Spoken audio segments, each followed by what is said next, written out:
Assalamualaikum warahmatullahi wabarakatuh. Dulurku semuanya yang berbahagia, masih bersama saya, Guru Lim, dalam podcast spesial Ramadan. Baik, Ustadz, kita akan melanjutkan diskusinya. Ini akan menjadi diskusi yang menarik pada sore hari ini. Tadi sudah dijelaskan bagaimana kaifiyah atau tata cara agar ibadah kita menjadi baik.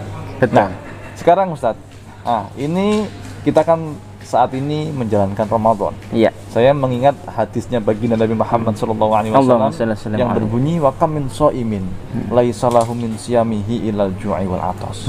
Berapa banyak orang yang berpuasa, tapi dia hanya mendapatkan dahaga dan haus. Lapar dan dahaga. Haus saja. Nah, mungkin Ustadz di sini bisa membantu saya, bisa membantu pemirsa semuanya biar kita itu terhindar dari justifikasi hadis ini, Ustadz. Oke, monggo mungkin bisa dilanjutkan. Betul yang disampaikan oleh Guru Lim tadi ya, bahwa Rasulullah Muhammad SAW pernah bersabda, kam min shaimin, ya, banyak orang yang berpuasa, laisa lahu min siyamihi, dari puasanya dia itu tidak mendapatkan apa-apa. Harusnya puasa kan pahalanya luar biasa ya. Baginda Rasul sendiri menjelaskan keutamaan puasa itu banyak sekali. Kalau kita mau bahas ya bersegmen-segmen nggak akan habis. Bahkan lebih sampai keluar bulan Ramadan nggak akan habis. Ya. Akan tetapi ternyata di antara orang-orang yang berpuasa itu banyak yang tidak dapat apa-apa dari puasanya. Dapatnya apa ya? Illal ju' wal atus tadi. Dapatnya hanya lapar dan dahaga, lapar dan haus saja. Pahala nggak dapat, ya.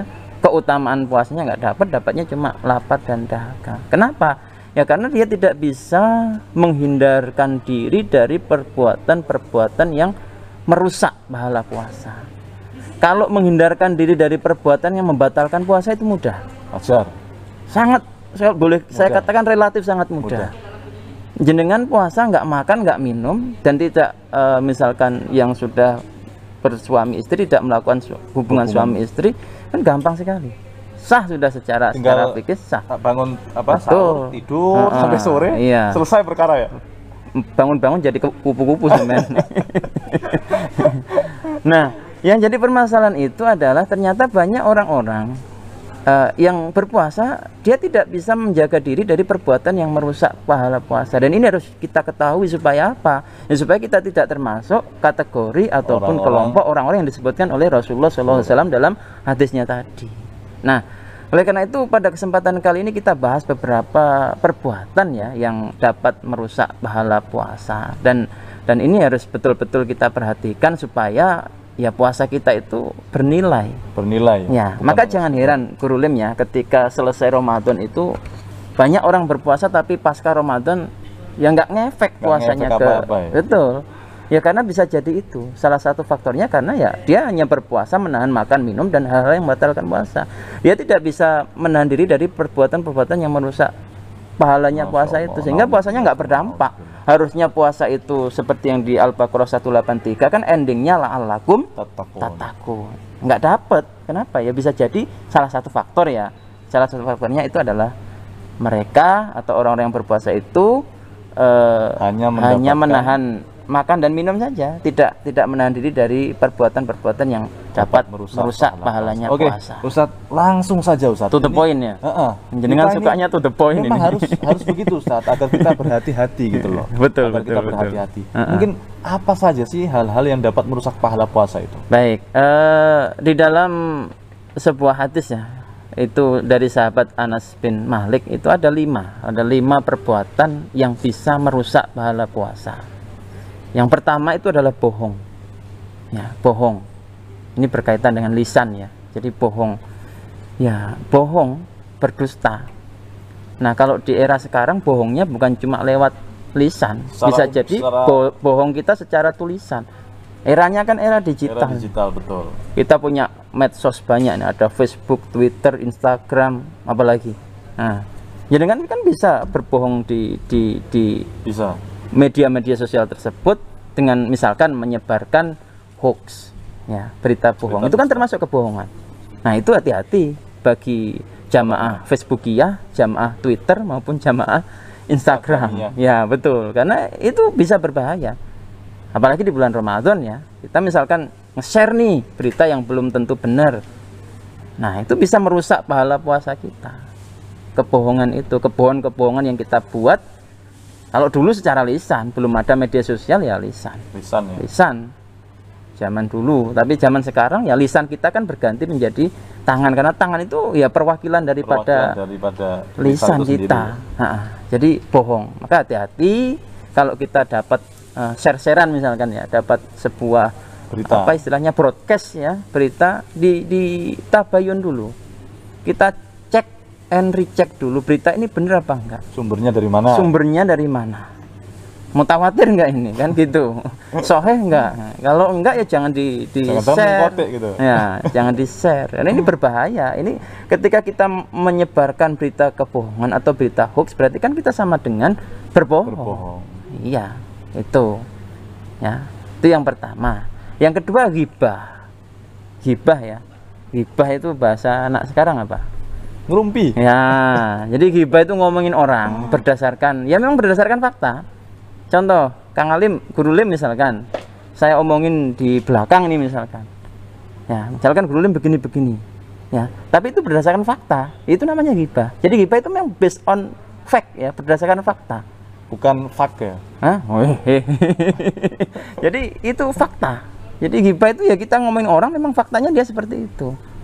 Nah kalau kita buat-buat nanti larinya kan ke fitnah. Oh begitu ya? Iya. Jadi misalkan jenengan misalkan jenengan ini orangnya baik ya, di belakang saya omongin misalkan, oh Guru Lim itu orangnya pelit, sekek, medit misalkan. Padahal jenengan bukan pelit, bukan medit, itu namanya fitnah. Itu jatuhnya fitnah. Tapi kalau misalnya faktanya jenengan itu medit, sekek, pelit, saya omongkan di depan, di belakang teman-teman, oh Guru Lim itu sekek, medit misalkan. Itu ghibah. Betul. Masya Allah. Jadi ghibah dan fitnah itu ya beda-beda tipis ya. Kalau ghibahnya nggak benar jatuhnya ke fitnah, dan dua-duanya bisa merusak pahala puasa ya. Dan itu ghibah itu ya sekarang bisa juga di media sosial. Kalau tidak masuk ke kandang macan ya masuk kandang singa. Singa ini.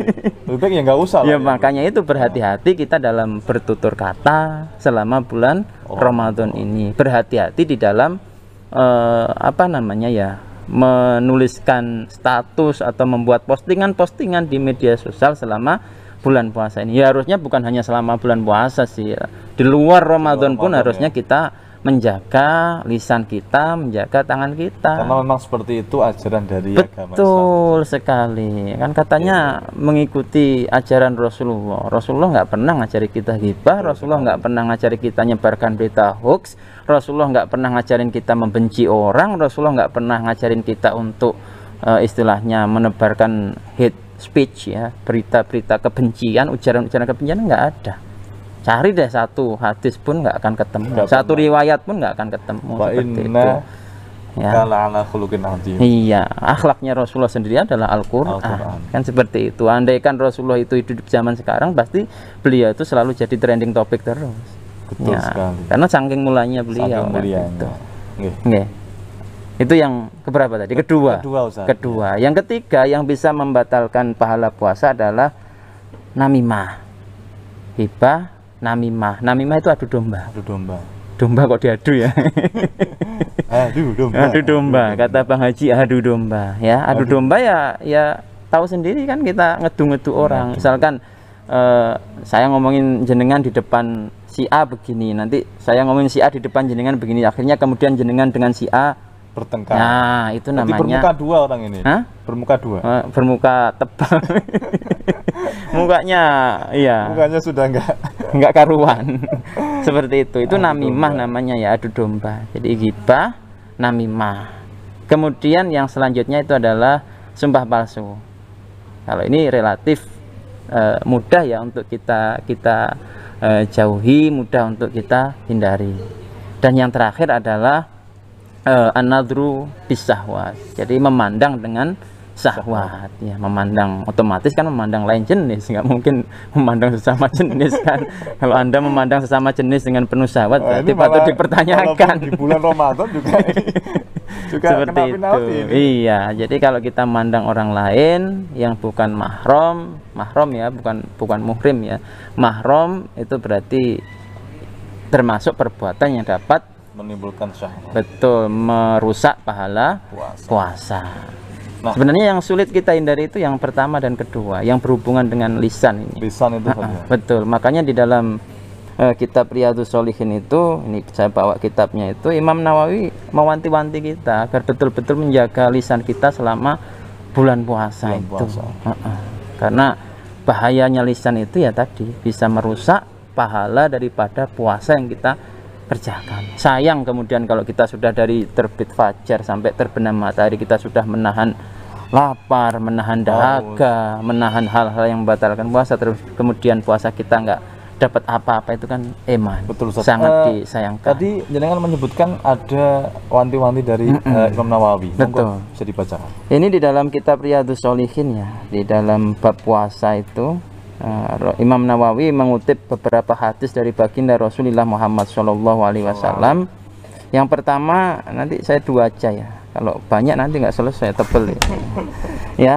Hadis an Abi Hurairah radhiyallahu anhu qala Rasulullah sallallahu alaihi wasallam idza kana yaumu shaumi ahadikum fala yarfuth wala yaskhab ya fa in sabahu ahadun au qatalahu falyakul inni shaimun muttafaqun alaih.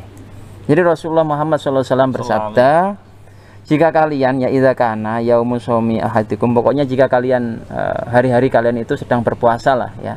Kemudian jangan kalian falyarfus, itu maksudnya jangan berkata kotor. Nah, kaitannya dengan lisan lagi kan, termasuk bohong itu kan termasuk perbuatan yang berkaitan dengan lisan dan perkataan yang tidak baik kan. Jadi jangan berkata yang tidak baik. Wala yaskhab, dan jangan istilahnya membuat geger.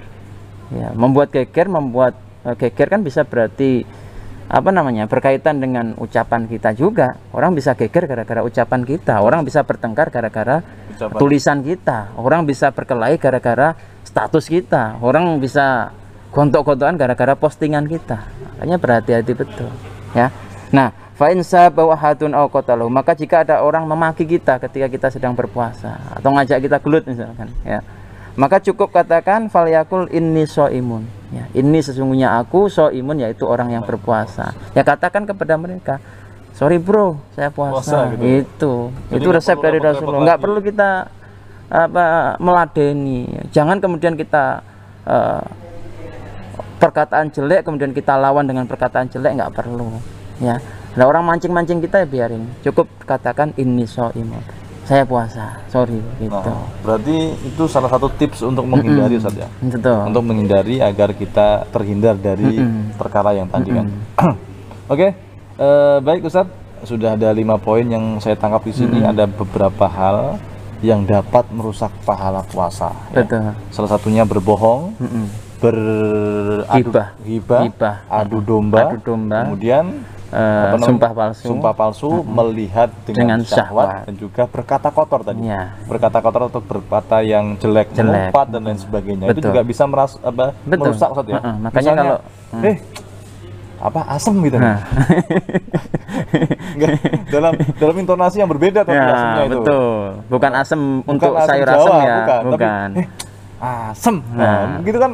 Itu bisa kita klasifikasikan atau kita kategorikan ke dalam ungkapan yang tidak baik. Tidak baik kan ya. Misalnya dengan intonasi yang beda juga. Jangkrik misalnya.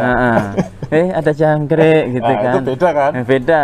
Jangkrik. Nah, itu termasuk itu tadi. Bisa, ya, merusak. Karena perkataan kotor masuk kelompok atau kategori perkataan yang tidak baik. Tidak baik. Maka kita intinya puasa itu ya bagaimana kita betul-betul bisa menjaga lisan gitu. Makanya salamatul insan min hifdzil lisan. Jadi selamatnya orang itu tergantung bagaimana dia bisa menjaga lisannya. Fal yakul khairan aw liyaskut. Betul. Ya? Kalau nggak bisa ngomong baik mending kita diam aja. Termasuk resepnya dengan tadi. Dari subuh tidur, nanti zuhur bangun, sholat tidur lagi, asar. Orang kok nggak produktif. Tapi itu bener Ustaz, itu salah satu resep untuk menghindari maksiat. Daripada bangunmu itu merusak dunia misalnya begitu. Ya kalau gitu kan pilihlah kegiatan-kegiatan yang produktif yang kan. Ya. Kayak kita misalkan yang bekerja ya bekerja sesuai dengan tupoksinya. Insya Allah kalau kita kerja dengan benar, sesuai dengan tupoksi kita nggak akan kok terjerumus ke sini. Insya Allah. Kecuali kalau kita kerja kemudian ada spare waktu kemudian kita ngumpul gosip, wah itu bahaya. Bahaya itu ya. Bu-ibu hati-hati Bu ya. Arisan dikurangi selama bulan Ramadan. Kalau perlu diliburkan. Dahulu ya. Ya, karena penyakitnya mohon maaf sekali. Kalau arisan itu pasti ujung-ujungnya ngerumpi, gosip dan seterusnya. Ya. Tapi ada arisan syariah, Ustaz. Hah? Arisan syariah. ini bagaimana ini? Saya belum melakukan research, jadi tidak berani untuk menjustifikasi ya. Takutnya nanti kita mungkin lari ke fitnah atau ini bahasa jok saja ya. Mungkin arisan syariah itu sebelum ngerumpi baca Fatihah dulu. Tahlilan dulu ya. Sebelum kita ngerumpi, mari kita membaca surah Al-Baqarah gitu kan nggak jadi ngerumpi. Bisa jadi atau tausiah di dalamnya, ada tausiah, ada mauidhah hasanah. Itu apa namanya, ngerumpi yang arisan yang syariah. Baik Ustaz, terakhir ini Ustaz, tadi sudah ada hal-hal sudah kita dapatkan dan sudah kita dengarkan bersama, ada hal-hal yang dapat merusak pahala puasa. Oke, terakhir yang menjadi pertanyaan saya, mungkin dari Ustaz sendiri ada tips dan trik bagaimana cara menghindari hal-hal itu. Tapi sebelum Ustaz Dayat menjawab, kita akan jeda sejenak, kita akan lanjutkan setelah pariwara berikut ini.